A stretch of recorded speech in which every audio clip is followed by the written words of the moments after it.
Ndachimudza achibva ati handikwanise kuti ndikuroore ndiri kuda kudzokera kuchikoro, saka bvisa pamhira.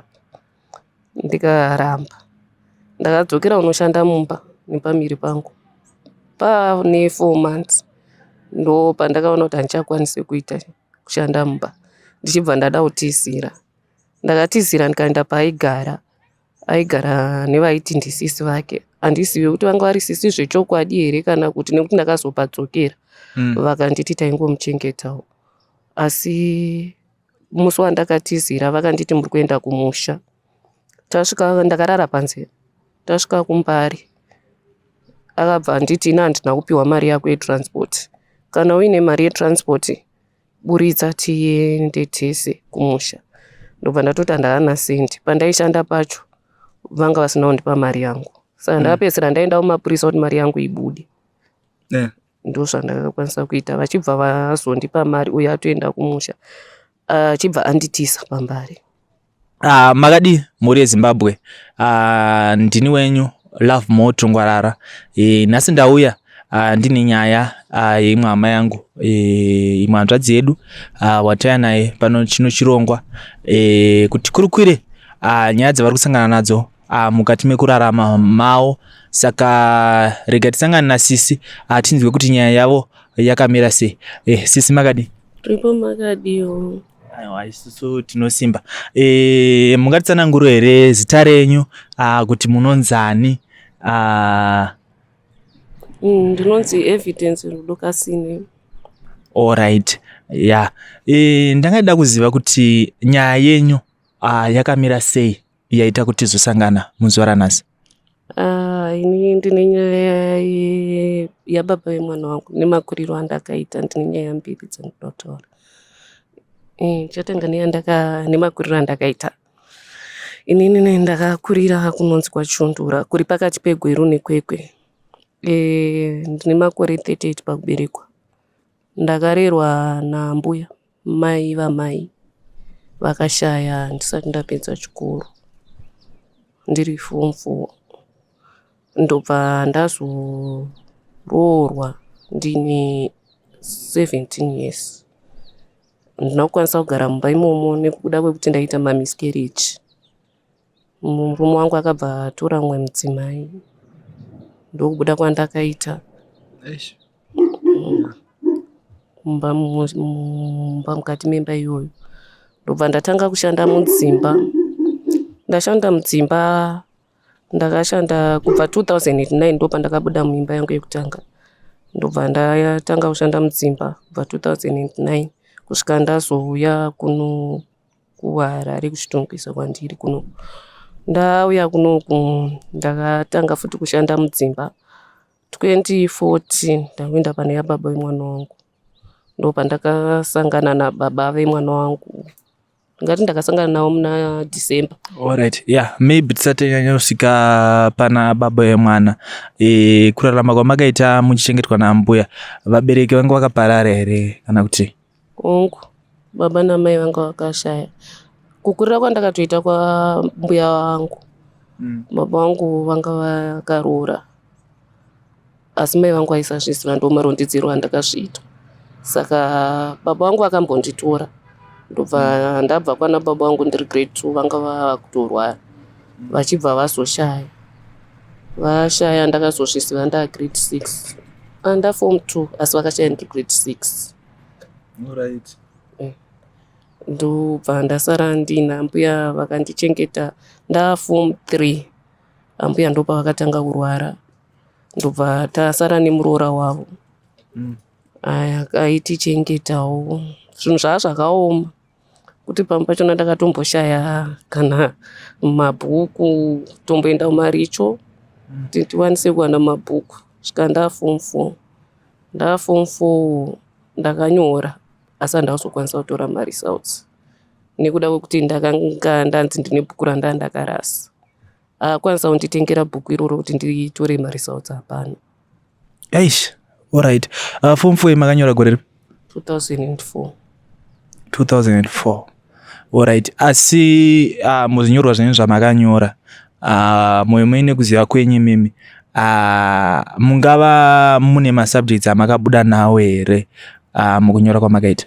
Ya, ungutotarisira kuti panenge paifanirwa kunge paine amwe andakabuda nawo, nokuti handisi munhu wekuti ndaive ndisinganyanyi ziva, ndaive pakatiwo zvangu kuchikoro kwacho. Alright.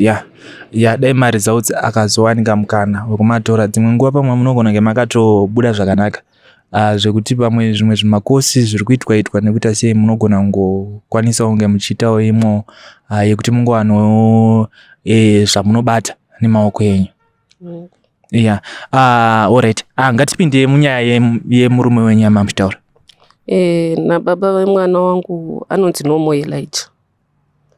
Ani? Nomo Elijah. Alright. NaNomo Elijah takasangana ndichishanda mumba kuGlenview 7 extension. Ndo kwatakasanganirana. Ndichibva ndatanga kufambidzana naye. Mukufambidzana imomo akatondiudza kuti waane pamiri pachine 2 weeks. Ndakatomboseka ndichifunga kuti ari kundinyepera. Pakazopera mwedzi miviri ndo pandakatoona kuti aiwa zvechokwadi ndine pamiri. Ndobva ndachimudza. Achibva ati handikwanise kuti ndikuroore ndiri kuda kudzokera kuchikoro. Saka bvisa pamira. Ndikaramba. Ndakadzokera unoshanda mumba nepamiri pangu. Pane 4 months ndo pandakaona kuti handichakwanise kuita kushanda mumba. Ndichibva ndada kutizira. Ndakatizira ndikaenda paaigara. Aigara nevaiti ndisisi vake. Handisiwe kuti vanga vari sisi zvechokwadi here kana kuti nekuti ndakazopadzokera. Vakanditi taingomuchengetawo. Asi musi wandakatizira vakanditi muri kuenda kumusha. Tasvika ndakarara panze. Tasvika kuMbare. Akabva anditi ina handina kupiwa mari yako yetransport. Kana uine mari yetransport buritsa tiende tese kumusha.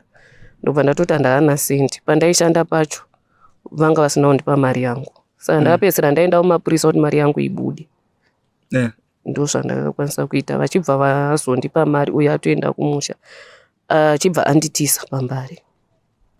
Alright. Saka mukureva kuti imimi maronga rwendo rwekuenda kumusha, muchiti makuenda kumusha paMbare ndo paakatiza. Alright. Ndingade kuziva kuti mushure mekutizwa pakakutizai mune rumwe ruzivo here kana runyere kuperwa makazonzwa kana kuzombomuona kana kunzwawo nevamwe vanhu kuti ari pakati? Hongu ndakazenge ndakuita ndaigara nemunin'ina wangu pandakasiya basa. Chero pandakatsvaga basa ndaimbogara nemunin'ina wangu kuGlenview ukoko. Asi munin'ina wangu aigara kuarea 8. Saka ndakadzokera kumba kwemunin'ina wangu. Ndobva ndanogara. Pamiri paane 6 months. Ndobva ndati ndingarembenze munin'ina wangu regai ndiende kumusha kwababa wangu. Ndo pandakaenda kumusha kwababa. Ndichibva ndanosvika ivo vakanditambira. Vakati tinokuziva. Ndakagara kusvika ndasununguka. Ndasununguka mwana aine mwedzi ne2 weeks.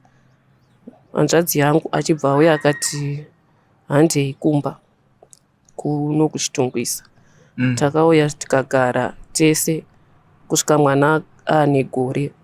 Ndo pandakambobva ndikati ndakufunga kushanda ndiende nemwana kumusha kwana mai vangu. Ndakasvika kumusha kwana mai vangu. Ndikagara gore rese. Zvinhu zvakaoma. Kana munhu wamitiswa zvine zvakaoma. Makuraramiro acho anga akaoma ndaiita ikoko. Zvekuti ndakasvika pakutsvaga basa mumapurasi. Ndagara mumapurasi. Ndakabatwa chibharo. Nyaya yachona yakazongogadziriswawo zvekuti ndiwane mari. Ndakanzi vhuma kuti maidanana. Ndikangoti hongu taidanana. Ndobva nyaya yangu yapera. Saka makabhadharwa mari? Ndakabhadharwa. Ndobva nyaya yapera ndakabva ndadzoka kwababa wangu. Pakati apa ndisati ndadzokera ndakamboenda kwemunin'ina wangu. Ndakasangana nababa vemwana pamashopu. Ndobva ndati mwana anoda bhepi. Ndobva vati tichazvigadzirisa. Asi vangu vari kusaidi ikoko here? KuGlenview. Alright. Ndisati ndatanga ndaenda kumusha kwana mama wangu. Ndakasangana navo kuGlenview. Mwana ndakatanga kusangana nawo mwana ine 6 months. Vakati tichazvigadzirisa. Ndikazosangana navo mwana ine 11 months. Vakati tichazvigadzirisa. Ndikazosangana navo mwana ine gore ne3 months. Ndopandakagumisira kusangana nawo. Ndaita zvekusangana nawo muroti. Alright. Vaitoratidza here kutobatawo mwana kufarira kuti ndaona mwana? Ndinenge ndakazvibatira mwana wangu ndega. Pandaisangana nawo ndainge ndakazvibatira mwana wangu ndega. Asi vaisaita shungu here dzekuda kubatawo mwana? Pa6 months ndopavakatomboda kumubata. Asi ndakavapa adresi yekuno kuchitongwisa. Ndikavataurira kuti hakuna vabereki. Kana mazofungawo kuti muda kuona mwana, munokwanisa kuuya muchiona mwana. Asi havana kana zuva rimwe chete ravakaita chido chekuuya kuzoona mwana wavo. Saka gore rapera ndakazomboshanda muhardware yangu. Ndashanda muhardware. Ndakashanda 2023. Apera ndikaenda kumusha kwana mai vangu zvekunoona vamwe. Ndichidzokawo basa rakabva rapera. Basa rapera 2024 zvinhu zvakatoomera. Zvekutooma zvekuti mwana aishaya chekudya. Kana nanhasi mwana mayunifomu chaiwo ekuchikoro ahana. Ane mazuva ekuti anototadza kuenda kuchikoro. Alright. Tinenge ndatoshaya kuti ndinomupei. Ndoita sei? Ndinotombobatwa nemweya wekuti ndomusiya ega. Ndiende kunotsvaka basa remumba. Asi ndozofunga kuti ari grade 5 mukomana. Kwakasangana nechainosangana nacho. Ndinozoziva sei seizvozvo handina kana foni. Ndinoziva sei kuti mwana wangu ane zvaasangana nazvo. Uye kuti basa racho remumba ndiri wani harisi kuwanika. Nenyaya yekuti pari kudiwa mari dzemaajenti. Ndinenge ndisina. Alright. Saka izvezvi mwana ari kubhadharwa nani chikoro? Mwana ari mubhimu. Ari mubhimu. Alright. Asi alright, panaenda kunzwa nepekuti pamaisangana nababa vemwana, havana mbobuditsira kuti vanoshanda kupi, kana kuti vari kuita nezvei, kana kuti vanogara kupi? Havana. Pandaisangana navo vanga vachiri ikoko kwavaiti kwandakazoenda ndichinzi hatimuzive. Inini vakanditi ma-cousin sister. Vana vekwamai guru. Asi ivo vakazonditi havamuzive. Saka handinyatsoziva kuti ari kuita nezvei. Pandakazoenda last year muna December. Ndichida kuti ndinzwe kuti ari kupi. Ndakaenda kune imwe cousin sister yacho. Ndobva ndiye akanditaurira kuti havasi hama yedu. Asi ndine nhamba dzavo izvezvi vari kumusha, vari kukaroi. Ndakaenda ndakapiwa nhamba. Ndakasiya nhamba, ndakanzisiya nhamba. Ndisvika kumba ndandasiya foni, ndandichine foni ipapo. Ndakasiya foni, ndisvika kumba ndobva ndawana foni, aita ma-missed call. Ndobva ndafona piki ndichida kuzwa kuti ndiani. Ndobva akati ndanzwa kuti uri kunditsvaka. Ndikati zvikanzi dai zvaigona maindinamatirawo zvino hazvina kunimirira zvakanaka. Ndikwanise kuuya kuzoona mwana. Kati alright. Takaramba tichitaura tese kusvika muna January. Muna January zvikoro zvakunovhurwa. Ndikati mwana haana uniform, zvino hazvina kutombondimirira musha nemabhuku. Akabva nditi zvinoda mari. Ndobva ndamutaurira. Abva ati alright, ndichazama kuti ndikubatsire. Asi ndakaramba ndichitaura naye. Ndobva ndazofonera kwandanga ndapiwa nhamba kwe. Ndikati muze agadzirire mwana zvinhu zvekuchikoro. Bva vati ari kutokomplaina kuti uri kumupa pressure. Akaroora. Saka vakutonetsana nemudzimai wake nekuda kwako. Saka takazofona umwe musi mwana adzingwa kuchikoro anga asati apinda mubhimu. Achibva dai nemudzimai wacho mwana ndiye wandakatitaura. Bozi ndikaramba ndichitaura ndoita sekuti ndikuda kuputsa imba yevanhu. Shamwari yangu ine foni yandakashandisa akati aiwa watadza. Ita kuti mwana iwe utaure naamai ava because munhu ataura apa munhukadzi. Ndopandakataura naamai vaya vachibva vanditi mwana ane makore mangani, ndichibva ndavatsanangurira kuti ane 10 years. Vakati ngaatokura 1 aiwa zvinhu hazvina kunyatsovamirira zvakanaka, asi vanofanirwa kuti vachengete mwana wavo. Asi ndichazama kutaura navo zvino kana achiti kwamuri mwana ndewake kwandiri achiramba ane achizama kurevei, nekuti kwandiri kwacho akambenga asvika panguva yekuti ndaiti ndikati mwana obva nditi unondipa mwana iye asi hauzofi wakamuona zvekare, ndinochengeta ndega. Makabva matya kuti mwana wamawana matambura asi kutaura kwamuita maita miscarriages zvine zvakakuomera kuti mwana aende kure nemi? Alright. Asiwo havana here pavanoshanda pamukuziva? Handisi kutoziva kuti kukaroi nekukura kwayakaita ari papi ari kuita nezvei, nekuti ichero hanzvadzi dzangu dzakambenge dzatitsvaga baba vemwana vachengete mwana wavo, asi kuti ndotanga papapi kutsvaga munhu angoti ndiri kukaroi akabva azotondibloka pandakangotaura nemudzimai wake hadzichaite nhamba dzake, nyange tikaita kumufonera ndisi kuti ndomuwandira papi. Zvakaoma. Mhuri yeZimbabwe muri kungonzwa nyaya iri panapa inonzwa tsitsi inosuvisa. Sisi vari kuchengeta mwana vari vega, baba wemwana vari kungotiza zvamuri kungonzwa nyaya dzacho mamiriro dzakaita zvakaoma. Ndaida kuziva kuti imimi pamuri kugara zvakamira sei? Muri kuloja, muri kuita sei? Mangwana vanhu varikubatsirai kana kuti chii? Tiri kuloja asi mari dzacho semwedzi uno nemwedzi wapera sezvandambotaura kuti ndinomboita mapati time, zvinhu zvakatooma. Mwedzi uno wacho hausati watobhadharwa utori nechikwereti. Landlord vane vachibvunza everyday. Sanesuro vakatombondifunza kuti ichauya rini, ndikatoti handina. Chikafu chaicho kutotsvaga maraini kuti nhasi enda unoti kuna nhingi ndiisirewo plate yeupfu. Alright. Pamunogara pacho munobhadhara mari? Pari kuda $30. $30. Alright.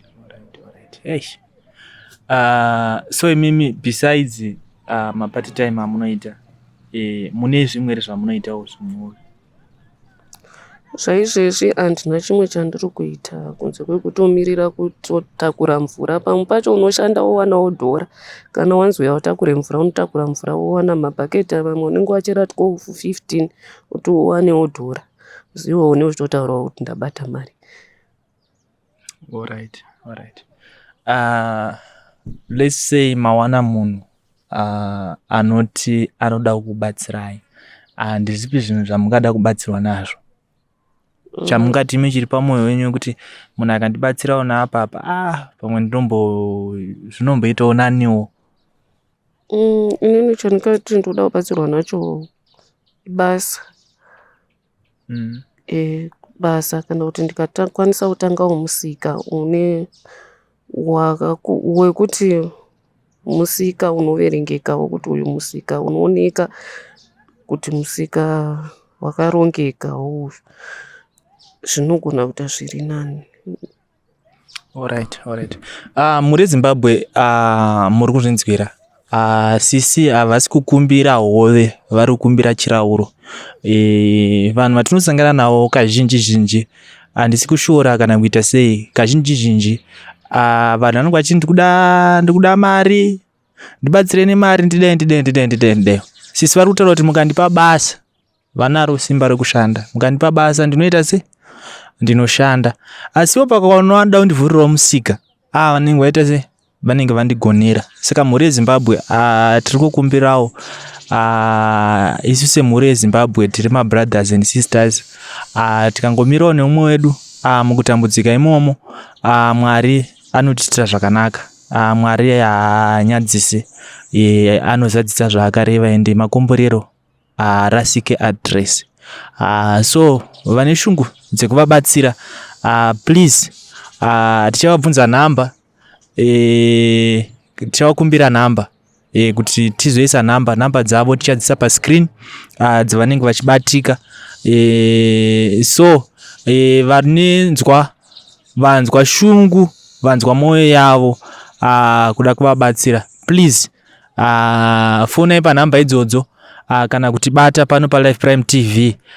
Tine zenge tichienda kwavari, please zvinhu zvenyu tinotora mavideos, kana mune zvamaita tinotora mavideos tichikuratidzai kuti tasvitsa. Confirmation munoiwana, tinorekodha video ende munotarisa muchiriona kuti aiwa zvipo zvenyu zvaita se zvasvika. Zvekare tichakumbira sisi kuti mutudze area munogara ndeipi. Mumwe munhu anogona kungorasikira andika otrega yasvika akuonei, maybe chinhu ichocho chakaita sei chakakosha.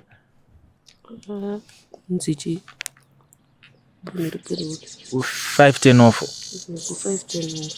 510 Alright. Yeah.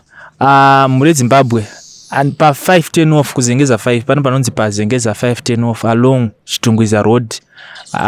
Padhuze nepa Quinton apo ndo pavari kuti vanobatika, ndo pavanenge vari ipapo, ndo pavari kugara. In fact pa side nepa Quinton ipapa ndauti vakugara pa Quinton, pa side nepa Quinton ende hakusitori ku location chaiko vanhu vangona kuzofunga kuti kuzengeza 5.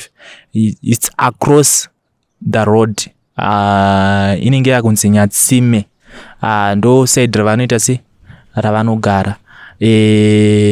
Ndakada kuti muzodzokorora like imi mamuchiti mukutsvaga baba vemwana since vakakublokai, maybe vana mukoma, vane hanzvadzi, vana sekuru vanogona kusangana nevidhio rineri. Ndanga chida kuti mudzokorotera zita ravo pamwe munhu anokubatsirai kuti mwana awane rubatsiro, because zvakaoma kurarama mwana asingaone hama dzake, ende zvakaoma kuti munge muchichengeta mwana musina support. Kana mwana akarwara hamuzivi kuti munoita sei naye muri mega, zvinodawo dai papa natete kana sekuru, kuti munoti sekuru mwana arwara vongoono maybe chero vasina mabanana hawa, asi vongouyawo vachiita se vachiona munorerukirwa. Zvakaoma. Anonzi Nomo Elijah paFacebook pandakambomutsvaga anga akanyora kuti Nomo Elijah Kasongororo, asi pachitupa ndakaona pakangonzi Nomo Elijah. Alright. Maybe masenema anenge azongo siyana. Vamwe vanonga kuzipa mastage name, vamwe kana vaamapasta, kana kuti vane zvimwe zvinhu zvavari kuita, kana maartist kana kuita se, vamwe vanozowedzerera mazita. Izvozvo zvinoita se zvinowanikwa.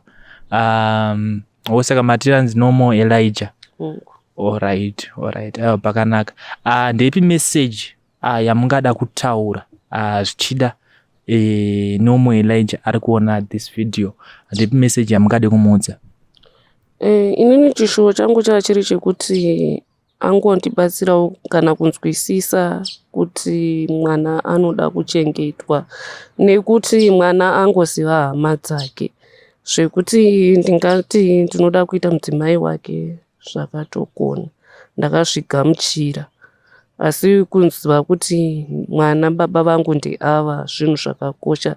Sematauriro andamboita kuti ndakakurira kwana mai, asi baba vangu ndakavaziva, ndo zvandanchishovira pamwana wangu kuti azive baba vake.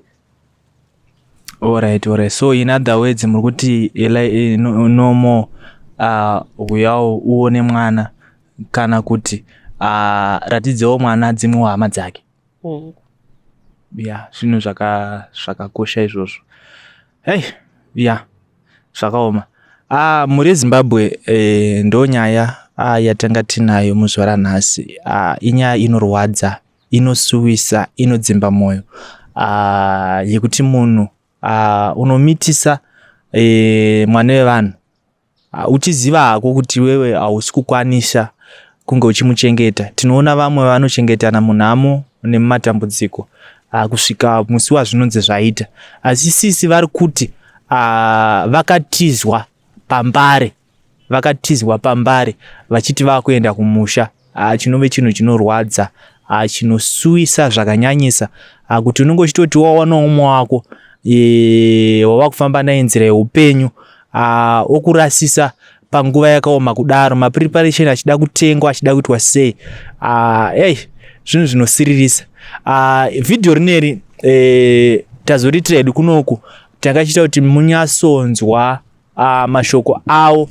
Taigona kuriitira pavari kugara mudhuze dhuze nerodhi chaimo chaimo, pavari kungochengetwawo, pavari kugara vachibhadhara mari yamurikunzwa $30 muzasi merodhi, pari kutoitwawo zvekuforomwa zvidhina, vanenge vachibhadharawo rendi ipapo. Upenyu hauna kutsarukana. Zvanga zvichida mumwewo anzwe shungu avabatsire. Isu hatizotsanangure nyaya, tinoda kuti nyaya itsanangurwe nemuridzi wayo sekutaura kwavanga vachiita. Saka muri Zimbabwe, sunungukai kutibata, sunungukai kuisa kuvafonera panhamba dzichange dziri pascreen, nhamba vange vachitawo havadzizive nemusoro dziri ipapo. Ndedzeimwewo shamwari yavo ivo pari zvino vanga vachiti havana foni, saka iye ndiye anogona kutopota achitovaudza kuti kune munhu ati zvakati, nekutiwo apindurai pane munhu ari kutsvagai. Saka muri Zimbabwe, sunungukai kufona panhamba idzodzo. It's bye bye.